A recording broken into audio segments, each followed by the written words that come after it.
스위스 노인이 생애 마지막 순간에 보내는 약 2.6개월이라고 하는데요. 그 요양원 대신에 최근 코로나를 필두로 새롭게 선택의 장소가 바뀌고 있다고 합니다. 스위스 슈피텍스 서비스를 통해서 생애 마지막 장소를 어떻게 정하는지 그리고 그것을 위해 필요한 것들, 시사점을 생각해 보았습니다. 안녕하세요. 저는 시니어 라이프 비즈니스를 연구하는 최학입니다. 최근 시사인에서 스위스 노인들이 요양원 대신 선택한 것이라는 흥미로운 기사를 발표했습니다. 내용을 보니까요, 스페인에 사시는 시어머니가 스위스 집을 방문했을 때 이렇게 얘기했다고 합니다. 나는 절대 요양원은 안 간다. 죽더라도 내 집에서 살고 싶다. 반송장들이 온종일 무표정한 얼굴로 휠체어에 앉아 있는 곳에 들어가기는 죽어도 싫다. 아마 이런 이야기는 요양원에 대해서 현재 일반적으로 갖는 생각일 것 같기도 합니다.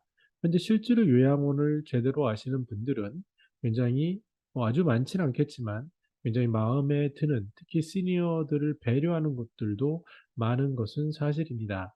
최근에는 더욱더 이러한 경향이 강해져서 없어서 실은 못 들어가는 곳이 요양원이 되고 있는데요. 어르신 시선으로 보는 오래 머물고 싶은 생의 마지막 집이라는 것을 이렇게 준비를 하는데 어르신 입장에서 시선으로 모든 것을 설계하고 또 4인실 이런 기준보다 1인실 이런 것으로 노인의 삶을 존중하는 방법들이 함께 개발되고 있습니다. 물론 시니어 타운 이런 것들도 개발되고 있는데 중요한 것은 생애 마지막 한 약 2, 3년을 보낼 곳으로서 요양 돌봄을 받는 곳, 여기에 대해서 어떤 선택지를 하는지 그 유럽의 사례인데요. 그 기사에 나온 분이 고려한 것은 다음과 같았습니다. 병원을 가야 되는 일, 그리고 요리나 청소를 해야 하는 일, 또 강아지 산책을 할 것, 또 주말마다 가는 노인 학교, 무엇보다 본인이 가진 집이라는 사적 공간, 이런 것들과 함께 만약에 요양원을 가게 된다면 비용이 발생하는 것 등등을 고려했는데요. 스위스의 슈피텍스 방문 돌봄은 크게 하는 일들을 보면요. 투약 등 간호 업무가 72%, 요리나 청소 등 가사 업무가 24%, 교통수단 이용 등 기타 업무가 4%로 집에서 돌봄을 받을 수 있도록 서비스하는 것이라고 생각하면 될 것 같습니다. 코로나19 기간에 변화가 있었습니다. 2019년 대비 2020년에 스위스의 요양원을 이용하는 사람이 16만 명으로 처음으로 4%가 줄었다고 합니다. 근데 놀라운 것은 고령자는 늘어났고요. 근데 여기서 디테일을 보니까 신규 진입자가 10%가 줄었습니다. 아무래도 또 팬데믹 우려로 방문하지 못하는 것들도 있었는데요.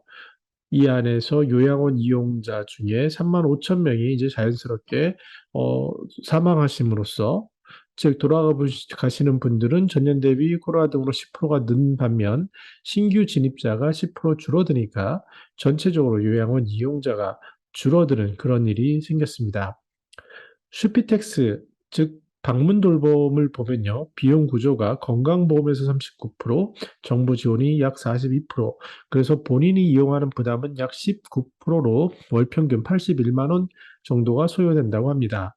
그리고 2022년에는 이 슈피텍스를 이용하는 분들이 42만 명으로 전년 대비 약 7% 정도 증가했는데 눈에 띄는 것은 아무래도 고령 사회와 함께 80세 이상 중에 약 30% 이상이 집에서 방문 돌봄을 받는다고 하고 있습니다. 그러면 살던 곳에서 마지막으로 돌봄을 받기 위해서 우리가 고려해야 할 것들이 보여지는데요.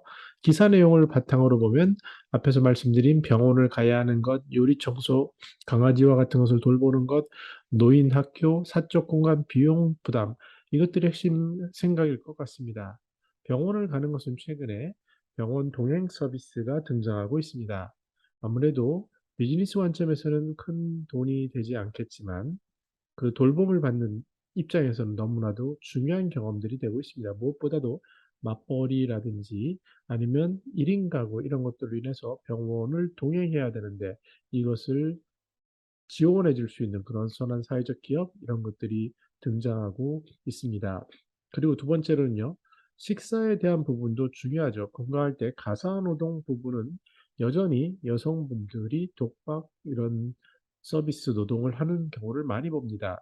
그래서 특히 여성인 분일수록 식사나 청소를 줄일 수 있는 그러한 서비스를 찾게 되고, 이러한 트렌드가 어떠한 실버타운 이런 것들로도 병행되고 있고, 최근 지어진 아파트나 서비스에서는 이런 식사에 대한 비중이 중시되고 있음을 알 수 있습니다. 무엇보다 반려동물과 함께 생활하시는 인구가 약 1,500만 명이라고 하는데요. 예전에 시니어들 인터뷰를 해보면 이렇습니다. 그 상실감, 펜로스라고 하는데요. 상실감과 함께 비용이 많이 수반되기 때문에 난 다시는 반려동물과 같이 지내지 않을 거야 하시는 분들도 많지만, 여전히 시간이나 반려동물이 주었던 그러한 공감, 사랑 이런 것들을 생각하면서 다시 반려동물과 함께 보내는 그런 분들이 늘어나는 이 두 가지 현상이 병행되고 있는 시니어 생태계라고 할 수 있겠습니다. 이때 앞으로 이러한 반려동물을 돌볼 수 있는 그런 공동체도 함께 고려돼야 된다는 점이 주목받고 있고요. 노인학교처럼 노인복지관이 그런 기능을 하죠. 그리고 또는 노인시설에서도 그런 서비스를 많이 하는데요. 그런 복지관 교육을 통해서 또는 프로그램을 통해서 어울림을 통해서 식사를 통해서 이런 혜택을 누리는 부분을 적극적으로 고민할 필요가 있어 보이고요. 또 이동할 때 그것을 지원할 수 있는 서비스가 동행, 동행처럼 이런 것들이 확장될 것으로 기대해 봅니다.